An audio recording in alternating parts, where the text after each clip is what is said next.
Story 9 of the Adventures of Sherlock Holmes by Sir Arthur Conan Doyle. The Adventure of the Engineer's Thumb. Of all the problems which have been submitted to my friend Mr. Sherlock Holmes for solution during the years of our intimacy, there were only two which I was the means of introducing to his notice, that of Mr. Hatherley's thumb and that of Colonel Warburton's madness. Of these the latter may have afforded a finer field for an acute and original observer, but the other was so strange in its inception and so dramatic in its details that it may be the more worthy of being placed upon record, even if it gave my friend fewer openings for those deductive methods of reasoning by which he achieved such remarkable results. The story has, I believe, been told more than once in the newspapers, but, like all such narratives, its effect is much less striking when set forth en bloc in a single half-column of print than when the facts slowly evolve before your own eyes, and the mystery clears gradually away as each new discovery furnishes a step which leads on to the complete truth. At the time the circumstances made a deep impression upon me, and the lapse of 2 years has hardly served to weaken the effect. It was in the summer of '89, not long after my marriage, that the events occurred which I am now about to summarize. I had returned to civil practice and had finally abandoned Holmes in his Baker Street rooms, although I continually visited him and occasionally even persuaded him to forego his Bohemian habits so far as to come and visit us. My practice had steadily increased, and as I happened to live at no very great distance from Paddington Station, I got a few patients from among the officials. One of these, whom I had cured of a painful and lingering disease, was never weary of advertising my virtues and of endeavouring to send me on every sufferer over whom he might have any influence. One morning, at a little before 7 o'clock, I was awakened by the maid tapping at the door to announce that 2 men had come from Paddington and were waiting in the consulting room. I dressed hurriedly, for I knew by experience that railway cases were seldom trivial, and hastened downstairs. As I descended, my old ally, the guard, came out of the room and closed the door tightly behind him. "I've got him here," he whispered, jerking his thumb over his shoulder. "He's all right." "What is it, then?" I asked, for his manner suggested that it was some strange creature which he had caged up in my room. "It's a new patient," he whispered. "I thought I'd bring him round myself, then he couldn't slip away. There he is, all safe and sound. I must go now, Doctor. I have my duties, just the same as you." And off he went, this trusty tout, without even giving me time to thank him. I entered my consulting room and found a gentleman seated by the table. He was quietly dressed in a suit of heather tweed with a soft cloth cap which he had laid down upon my books. Round one of his hands he had a handkerchief wrapped which was mottled all over with bloodstains. He was young, not more than 25, I would say, with a strong masculine face, but he was exceedingly pale and gave me the impression of a man who was suffering from some strong agitation which it took all his strength of mind to control. "I'm sorry to knock you up so early, Doctor," said he, "but I've had a very serious accident during the night.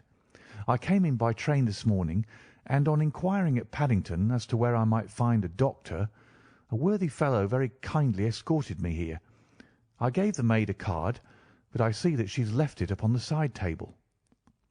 I took it up and glanced at it.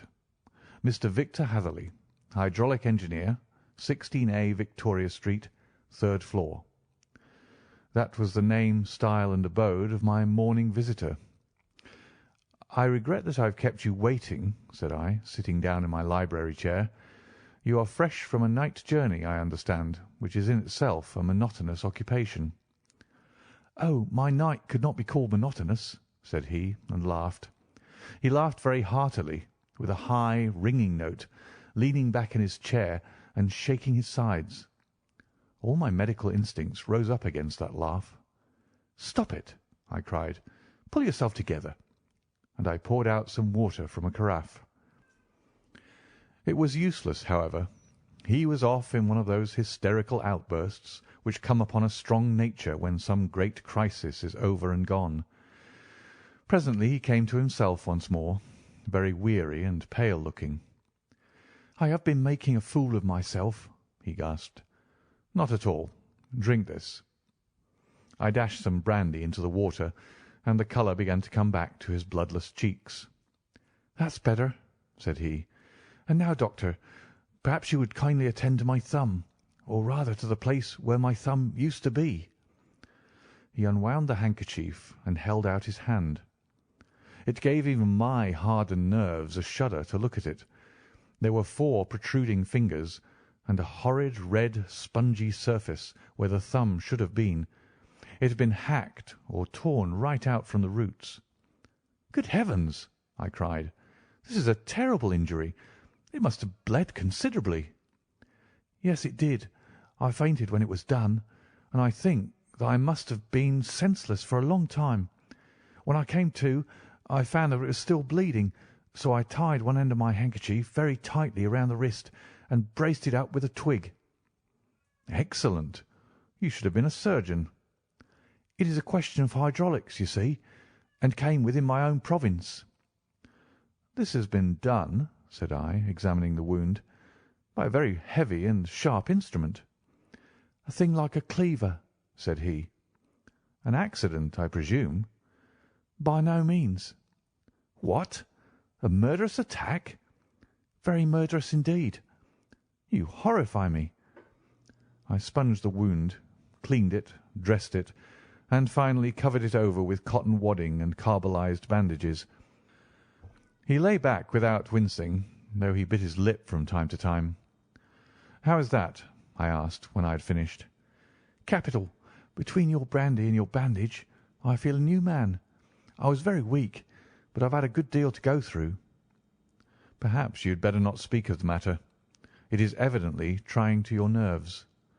"Oh, no, not now. I shall have to tell my tale to the police.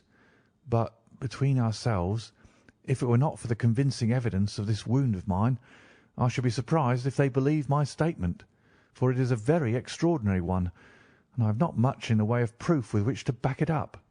And even if they believe me, the clues which I can give them are so vague that it is a question whether justice will be done." "Ha!" cried I. "If it is anything in the nature of a problem which you desire to see solved, I should strongly recommend you to come to my friend, Mr. Sherlock Holmes, before you go to the official police." "Oh, I have heard of that fellow," answered my visitor, "and I should be very glad if he would take the matter up, though of course I must use the official police as well. Would you give me an introduction to him?" "I'll do better. I'll take you round to him myself." "I shall be immensely obliged to you." "We'll call a cab and go together. We shall just be in time to have a little breakfast with him. Do you feel equal to it?" "Yes. I shall not feel easy until I've told my story." "Then my servant will call a cab, and I shall be with you in an instant." I rushed upstairs, explained the matter shortly to my wife, and in 5 minutes was inside a hansom, driving with my new acquaintance to Baker Street. Sherlock Holmes was, as I expected, lounging about his sitting-room in his dressing-gown, reading the agony column of the Times, and smoking his before-breakfast pipe, which was composed of all the plugs and dottles left from his smokes of the day before, all carefully dried and collected on the corner of the mantelpiece. He received us in his quietly genial fashion, ordered fresh rashers and eggs, and joined us in a hearty meal. When it was concluded, he settled our new acquaintance upon the sofa, placed a pillow beneath his head, and laid a glass of brandy and water within his reach. "It is easy to see that your experience has been no common one, Mr. Hatherley," said he. "Pray, lie down there and make yourself absolutely at home. Tell us what you can, but stop when you're tired, and keep up your strength with a little stimulant." "Thank you," said my patient, "but I have felt another man since the doctor bandaged me, and I think that your breakfast has completed the cure. I shall take up as little of your valuable time as possible, so I shall start at once upon my peculiar experiences." Holmes sat in his big armchair with the weary, heavy-lidded expression which veiled his keen and eager nature, while I sat opposite to him, and we listened in silence to the strange story which our visitor detailed to us. "You must know," said he, "that I am an orphan and a bachelor, residing alone in lodgings in London. By profession I am a hydraulic engineer, and I have had considerable experience of my work during the 7 years that I was apprenticed to Venner and Matheson, the well-known firm of Greenwich. 2 years ago, having served my time, and having also come into a fair sum of money through my poor father's death, I determined to start in business for myself, and took professional chambers in Victoria Street. I suppose that everyone finds his first independent start in business a dreary experience. To me it has been exceptionally so. During 2 years I have had 3 consultations and 1 small job, and that is absolutely all that my profession has brought to me. My gross takings amount to £27 10s. Every day from 9 in the morning until 4 in the afternoon I waited in my little den until at last my heart began to sink, and I came to believe that I should never have any practice at all. Yesterday, however, just as I was thinking of leaving the office, my clerk entered to say there was a gentleman waiting who wished to see me upon business. He brought up a card, too, with the name of Colonel Lysander Stark engraved upon it. Close at his heels came the colonel himself, a man rather over the middle size, but of an exceeding thinness. I do not think that I have ever seen so thin a man. His whole face sharpened away into nose and chin, and the skin of his cheeks was drawn quite tense over his outstanding bones. Yet this emaciation seemed to be his natural habit, and due to no disease, for his eye was bright, his step brisk, and his bearing assured. He was plainly but neatly dressed, and his age, I should judge, would be nearer 40 than 30. "Mr. Hatherley," said he, with something of a German accent, "you have been recommended to me, Mr. Hatherley, as being a man who is not only proficient in his profession, but is also discreet and capable of preserving a secret." I bowed, feeling as flattered as any young man would at such an address. "May I ask who it was who gave me so good a character?" "Well, perhaps it is better that I should not tell you that just at this moment. I have it from the same source that you are both an orphan and a bachelor, and are residing alone in London." "That is quite correct," I answered, "but you will excuse me if I say that I cannot see how all this bears upon my professional qualifications. I understand that it was on a professional matter that you wished to speak to me." "Undoubtedly so, but you will find that all I say is really to the point. I have a professional commission for you, but absolute secrecy is quite essential. Absolute secrecy. You understand? And of course we may expect that more from a man who is alone than from one who lives in the bosom of his family." "If I promise to keep a secret," said I, "you may absolutely depend upon my doing so." He looked very hard at me as I spoke, and it seemed to me that I had never seen so suspicious and questioning an eye. "Do you promise, then?" said he at last. "Yes, I promise." "Absolute and complete silence before, during, and after. No reference to the matter at all, either in word or writing." "I have already given you my word." "Very good." He suddenly sprang up, and darting like lightning across the room, he flung open the door. The passage outside was empty. "That's all right," said he, coming back. "I know that clerks are sometimes curious as to their master's affairs. Now we can talk in safety." He drew up his chair very close to mine, and began to stare at me again with the same questioning and thoughtful look. A feeling of repulsion and of something akin to fear had begun to rise within me at the strange antics of this fleshless man. Even my dread of losing a client could not restrain me from showing my impatience. "I beg that you will state your business, sir," said I. "My time is of value. Heaven forgive me for that last sentence, but the words came to my lips." "How would 50 guineas for a night's work suit you?" he asked. "Most admirably." "I say a night's work, but an hour's will be nearer the mark. I simply want your opinion about a hydraulic stamping machine which has got out of gear. If you show us what is wrong, we shall soon set it right ourselves. What do you think of such a commission as that?" "The work appears to be light and the pay munificent." "Precisely so. We shall want you to come tonight by the last train." "Where to?" "To Eyford in Berkshire. It is a little place near the borders of Oxfordshire, and within 7 miles of Reading. There is a train from Paddington which would bring you there at about 11:15. "Very good." "I shall come down in a carriage to meet you." "There is a drive, then?" "Yes, our little place is quite out in the country. It is a good 7 miles from Eyford Station." "Then we can hardly get there before midnight. I suppose there will be no chance of a train back. I shall be compelled to stop the night." "Yes, we could easily give you a shakedown." "That is very awkward. Could I not come at some more convenient hour?" "We have judged it best that you should come late. It is to recompense you for any inconvenience that we are paying to you, a young and unknown man, a fee which would buy an opinion from the very heads of your profession. Still, of course, if you would like to draw out of the business, there is plenty of time to do so." I thought of the 50 guineas, and how very useful that would be to me. "Not at all," said I. "I shall be very happy to accommodate myself to your wishes. I should like, however, to understand a little more clearly what it is that you wish me to do." "Quite so.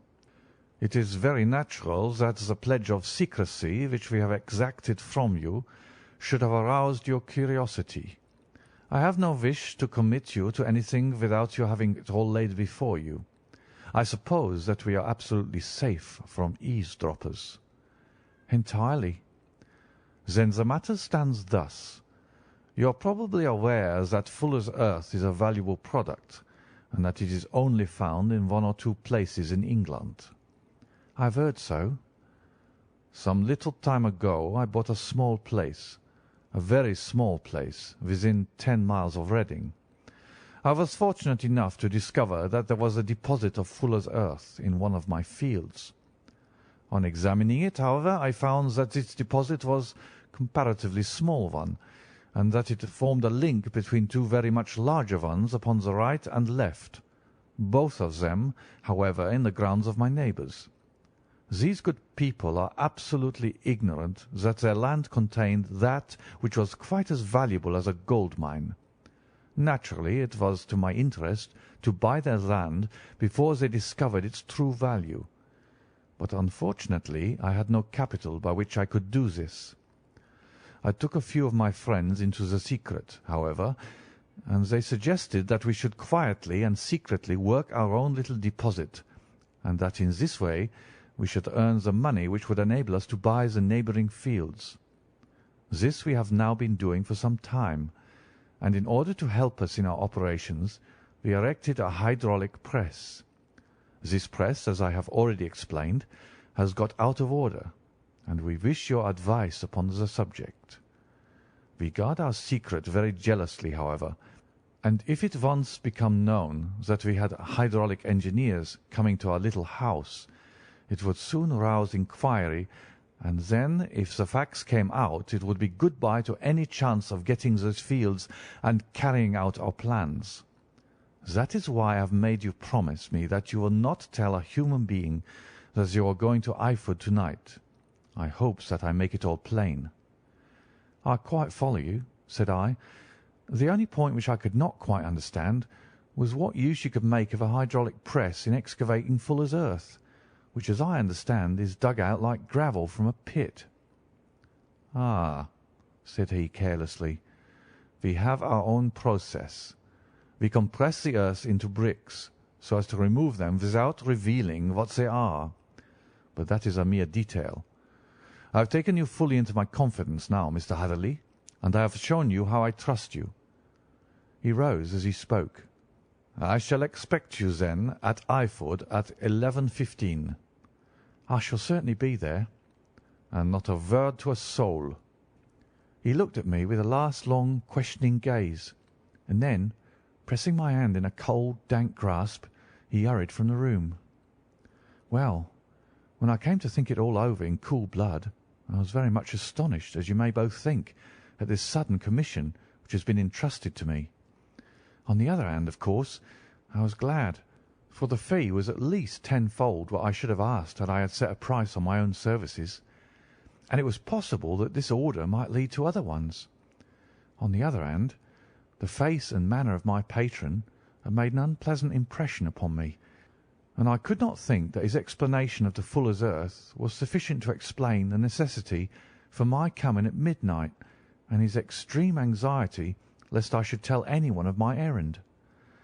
However, I threw all fears to the winds, ate a hearty supper, drove to Paddington, and started off, having obeyed to the letter the injunction as to holding my tongue.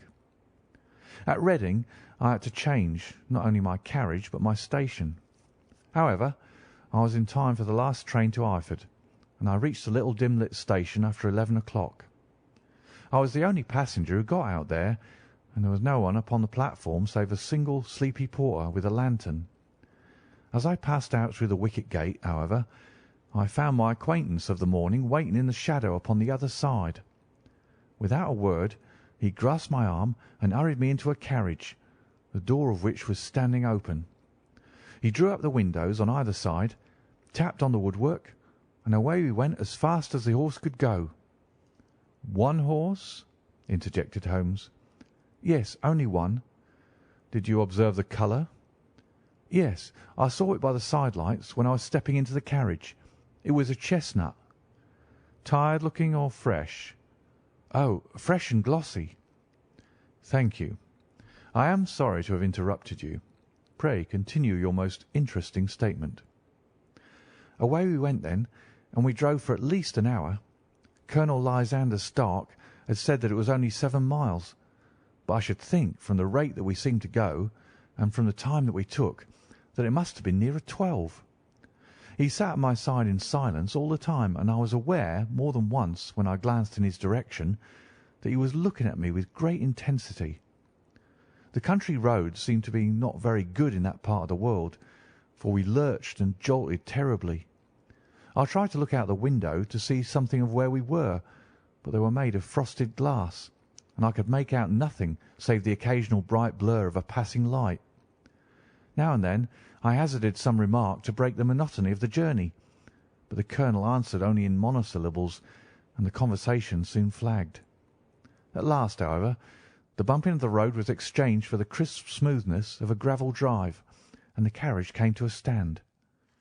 Colonel Lysander Stark sprang out, and as I followed after him, pulled me swiftly into a porch which gaped in front of us.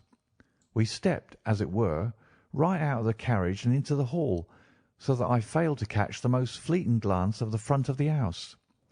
The instant that I had crossed the threshold, the door slammed heavily behind us, and I heard faintly the rattle of the wheels as the carriage drove away. It was pitch dark inside the house, and the colonel fumbled about looking for matches and muttering under his breath. Suddenly a door opened at the other end of the passage, and a long golden bar of light shot out in our direction.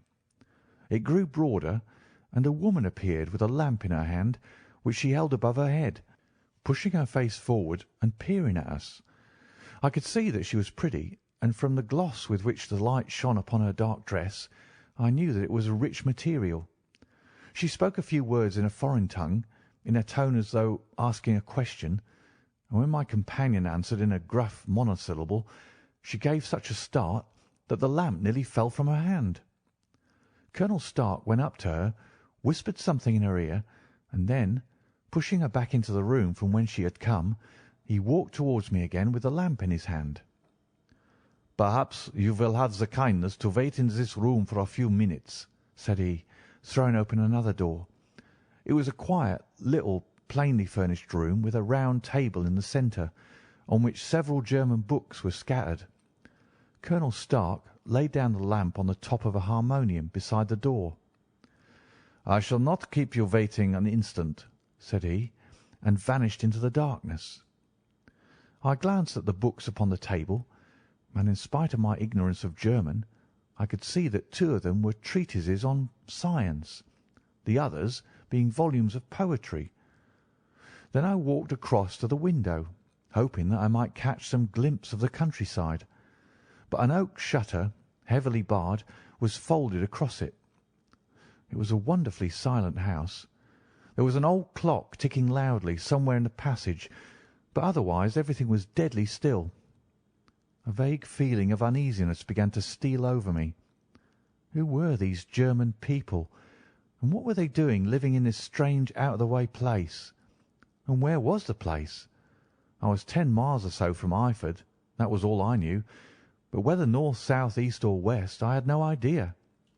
For that matter, Reading and possibly other large towns were within that radius, so the place might not be so secluded after all.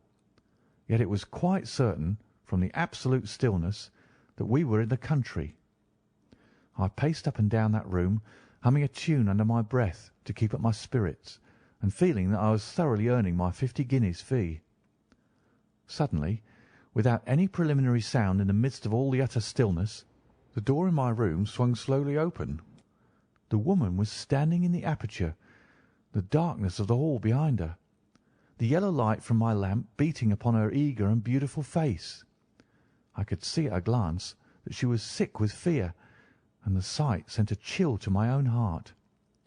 She held up one shaking finger to warn me to be silent, and she shot a few whispered words of broken English at me, her eyes glancing back like those of a frightened horse into the gloom behind her. "I would go," said she, trying hard, as it seemed to me, to speak calmly. "I would go. I should not stay here. There is no good for you to do." "But, madam," said I have not yet done what I came for. I cannot possibly leave until I have seen the machine." "It is not worth your while to wait," she went on. "You can pass through the door. No one hinders." And then, seeing that I smiled and shook my head, she suddenly threw aside her constraint and made a step forward with her hands wrung together. "For the love of heaven," she whispered, "get away from here before it is too late." But I'm somewhat headstrong by nature, and the more ready to engage in an affair when there's some obstacle in the way. I thought of my 50-guinea fee, of my wearisome journey, and of the unpleasant night which seemed to be before me. Was it all to go for nothing? Why should I slink away without having carried out my commission, and without the payment which was my due? This woman might, for all I know, be a monomaniac. With a stout bearing, therefore, though her manner had shaken me more than I cared to confess, I still shook my head and declared my intention of remaining where I was. She was about to renew her entreaties when a door slammed overhead, and the sound of several footsteps were heard upon the stairs. She listened for an instant, threw up her hands with a despairing gesture, and vanished as suddenly and as noiselessly as she had come. The newcomers were Colonel Lysander Stark and a short, thick man with a chinchilla beard growing out of the creases of his double chin, who was introduced to me as Mr. Ferguson. "This is my secretary and manager," said the colonel. "By the way, I was under the impression that I left this door shut just now. I fear that you have felt the draught." "On the contrary," said I opened the door myself because I felt the room to be a little close." He shot one of his suspicious looks at me. "Perhaps we had better proceed to business, then," said he. "Mr. Ferguson and I will take you up to see the machine." "I'd better put my hat on, I suppose." "Oh, no, it is in the house." "What, you dig fuller's earth in the house?" "No, no, this is only where we compress it. But never mind that. All we wish you to do is to examine the machine and to let us know what is wrong with it." We went upstairs together, the colonel first with the lamp, the fat manager and I behind him.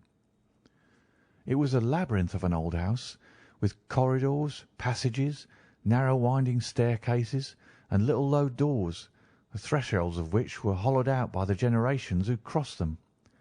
There were no carpets and no signs of any furniture above the ground floor, while the plaster was peeling off the walls, and the damp was breaking through in green, unhealthy blotches. I tried to put on as unconcerned an air as possible, but I had not forgotten the warnings of the lady, even though I disregarded them, and I kept a keen eye upon my two companions. Ferguson appeared to be a morose and silent man, but I could see from the little that he said that he was at least a fellow countryman. Colonel Lysander Stark stopped at last before a low door, which he unlocked. Within was a small square room, in which the three of us could hardly get in one time. Ferguson remained outside, and the colonel ushered me in. "We are now," said he, "actually within the hydraulic press, and it would be a particularly unpleasant thing for us if anyone were to turn it on. The ceiling of this small chamber is really the end of the descending piston, and it comes down with the force of many tons upon this metal floor. There are small lateral columns of water outside which receive the force, and which transmit and multiply it in the manner which is familiar to you. The machine goes readily enough, but there is some stiffness in the working of it, and it has lost a little of its force. Perhaps you will have the goodness to look it over and to show us how we can set it right." I took the lamp from him, and I examined the machine very thoroughly. It was indeed a gigantic one, and capable of exercising enormous pressure. When I passed outside, however, and pressed down the levers which controlled it, I knew at once by the whishing sound that there was a slight leakage, which allowed a regurgitation of water through one of the side cylinders. An examination showed that one of the india-rubber bands, which was round the head of a driving rod, had shrunk so as not quite to fill the socket along which it worked. This was clearly the cause of the loss of power, and I pointed it out to my companions, who followed my remarks very carefully and asked several practical questions as to how they should proceed to set it right. When I had made it clear to them, I returned to the main chamber of the machine and took a good look at it to satisfy my own curiosity. It was obvious at a glance that the story of the fuller's earth was the merest fabrication, for it would be absurd to suppose that so powerful an engine could be designed for so inadequate a purpose.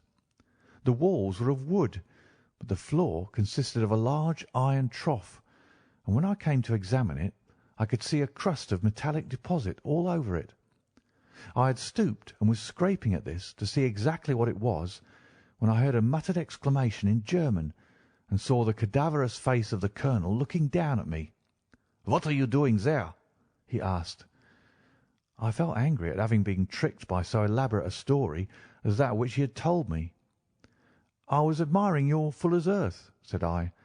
"I think that I should be better able to advise you as to your machine if I knew what the exact purpose was for which it was used." The instant that I uttered the words, I regretted the rashness of my speech. His face set hard, and a baleful light sprang up in his grey eyes. "Very well," said he.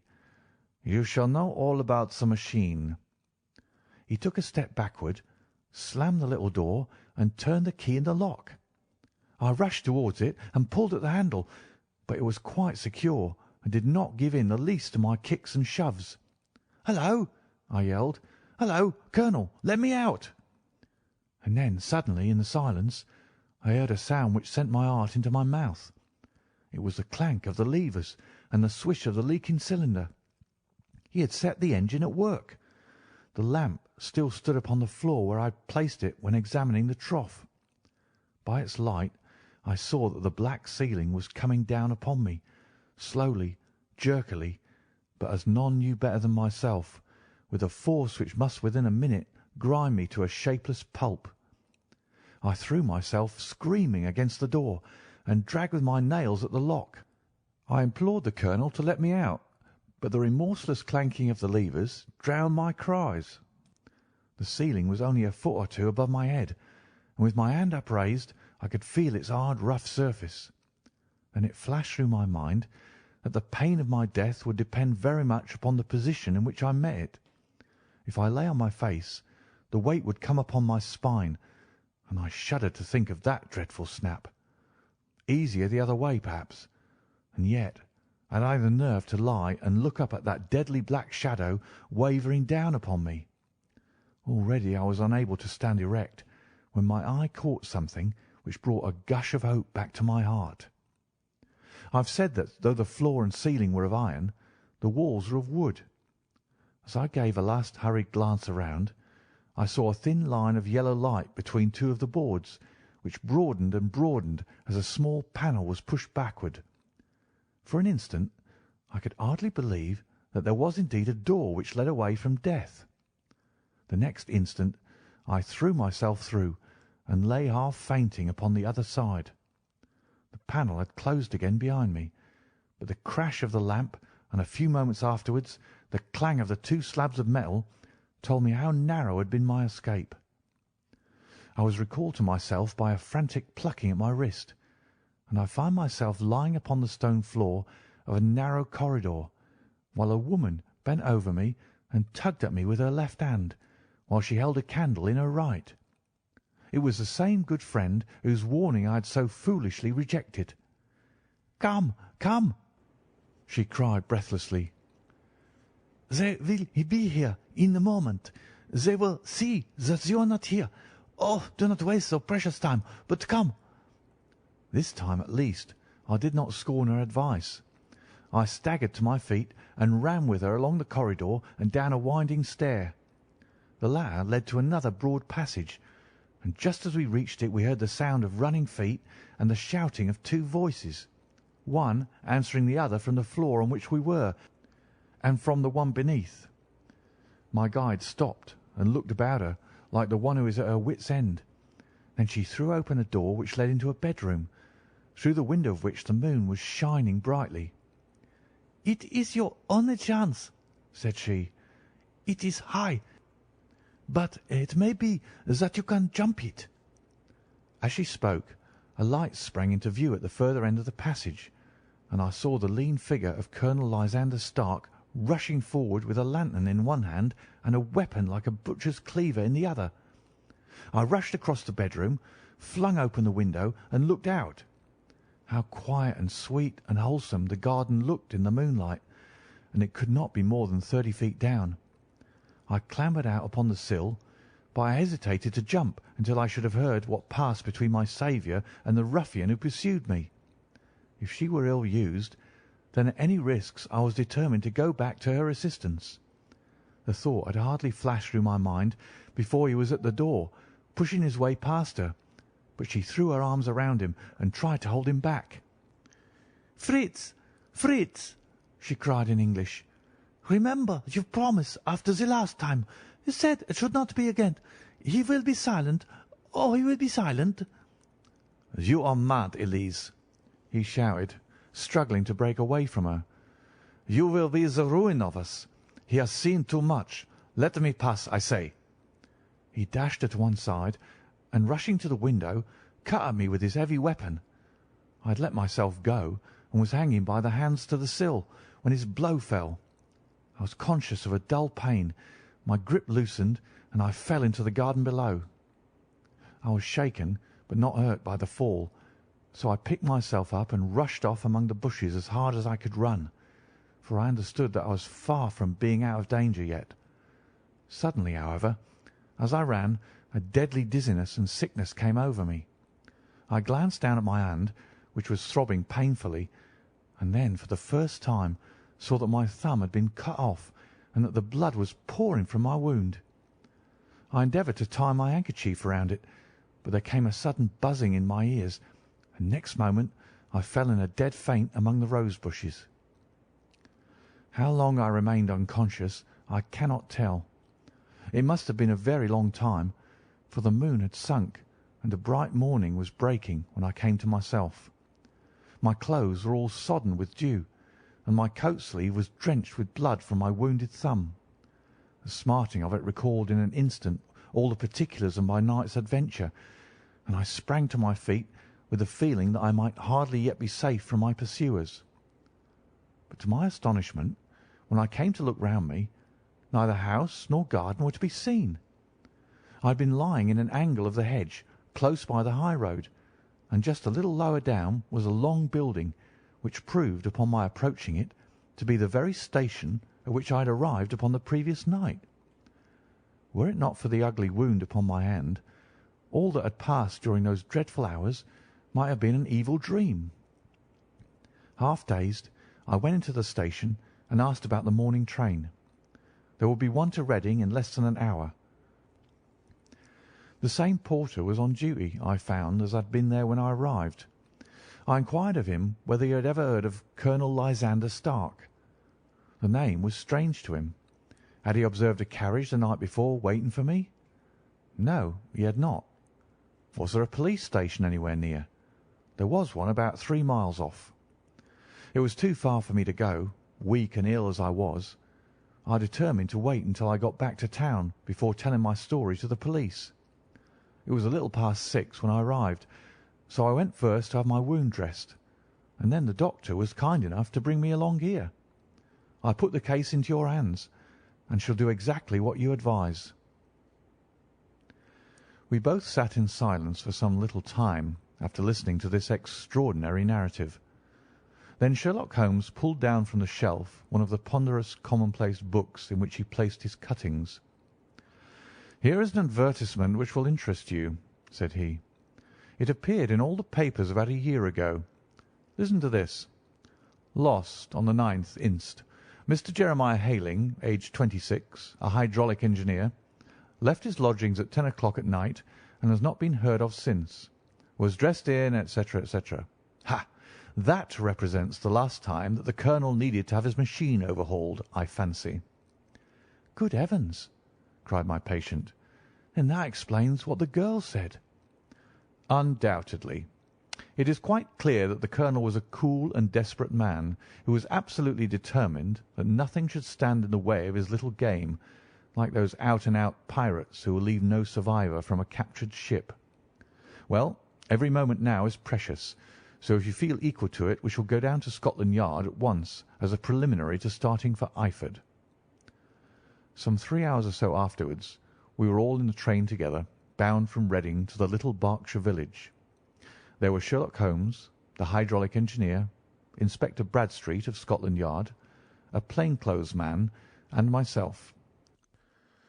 Bradstreet had spread an ordnance map of the county out upon the seat, and was busy with his compasses drawing a circle with Eyford for its centre. "There you are," said he. "That circle is drawn at a radius of 10 miles from the village. The place we want must be somewhere near that line. You said 10 miles, I think, sir?" "It was an hour's good drive." "And you think that they brought you back all that way when you were unconscious?" "They must have done so. I have a confused memory, too, of having been lifted and conveyed somewhere." "What I cannot understand," said I, "is why they should have spared you when they found you lying fainting in the garden. Perhaps the villain was softened by the woman's entreaties." "I hardly think that likely. I never saw a more inexorable face in my life." "Oh, we shall soon clear up all that," said Bradstreet. "Well, I've drawn my circle, and I only wish I knew at what point upon it the folk that we are in search of are to be found." "I think I could lay my finger on it," said Holmes quietly. "Really now," cried the inspector, "you have formed your opinion? Come now, we shall see who agrees with you.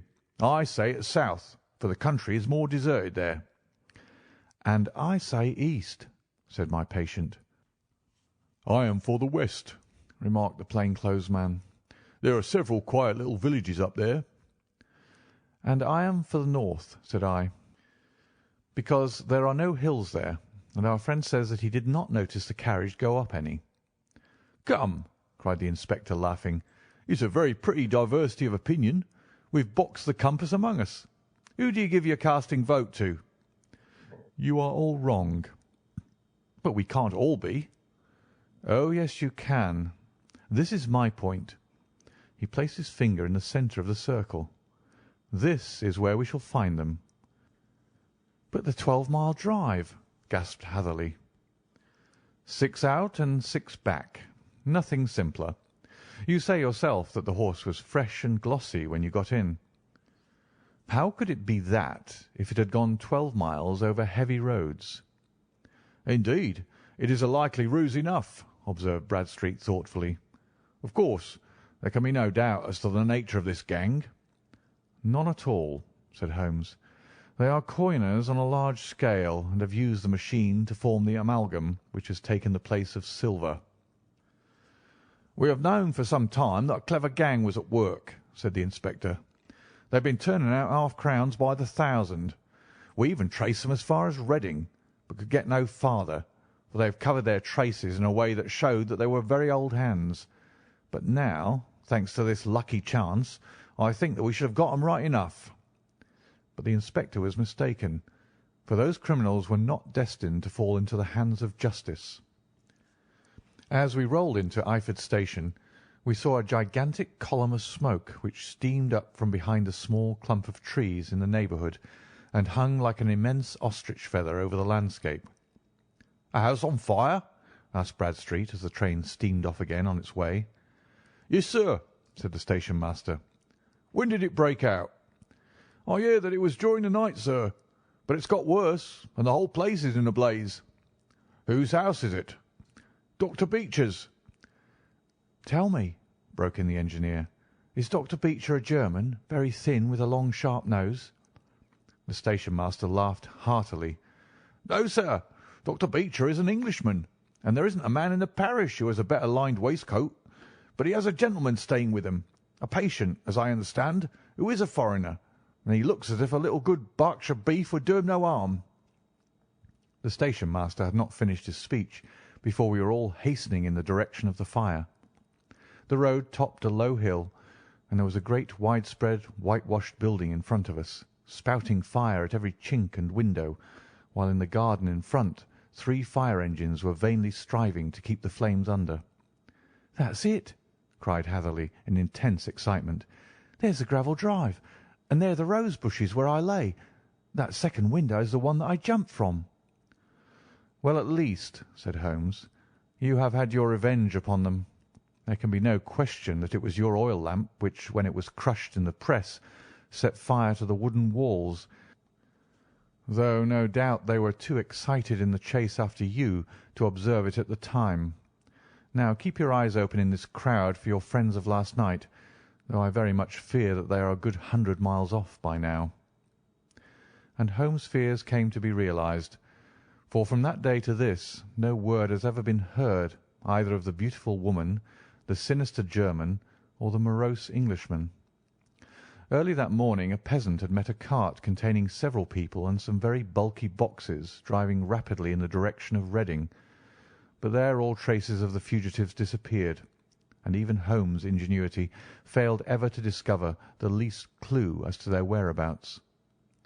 The firemen had been much perturbed at the strange arrangements which they had found within, and still more so by discovering a newly severed human thumb upon a window-sill of the second floor. About sunset, however, their efforts were at least successful, and they subdued the flames, but not before the roof had fallen in, and the whole place had been reduced to such absolute ruin that, save some twisted cylinders and iron piping, not a trace remained of the machinery which had cost our unfortunate acquaintance so dearly. Large masses of nickel and of tin were discovered stored in an outhouse, but no coins were to be found, which may have explained the presence of those bulky boxes which have been already referred to. How our hydraulic engineer had been conveyed from the garden to the spot where he recovered his senses might have remained for ever a mystery were it not for the soft mould which told us a very plain tale. He had evidently been carried down by 2 persons, one of whom had remarkably small feet and the other unusually large ones. On the whole, it was most probable that the silent Englishman, being less bold or less murderous than his companion, had assisted the woman to bear the unconscious man out of the way of danger. "Well," said our engineer ruefully as we took our seats to return once more to London, "it has been a pretty business for me. I've lost my thumb, and I've lost a 50-guinea fee. And what have I gained?" "Experience," said Holmes, laughing. "Indirectly it may be of value, you know. You have only to put it into words to gain the reputation of being excellent company for the remainder of your existence." End of The Adventure of the Engineer's Thumb.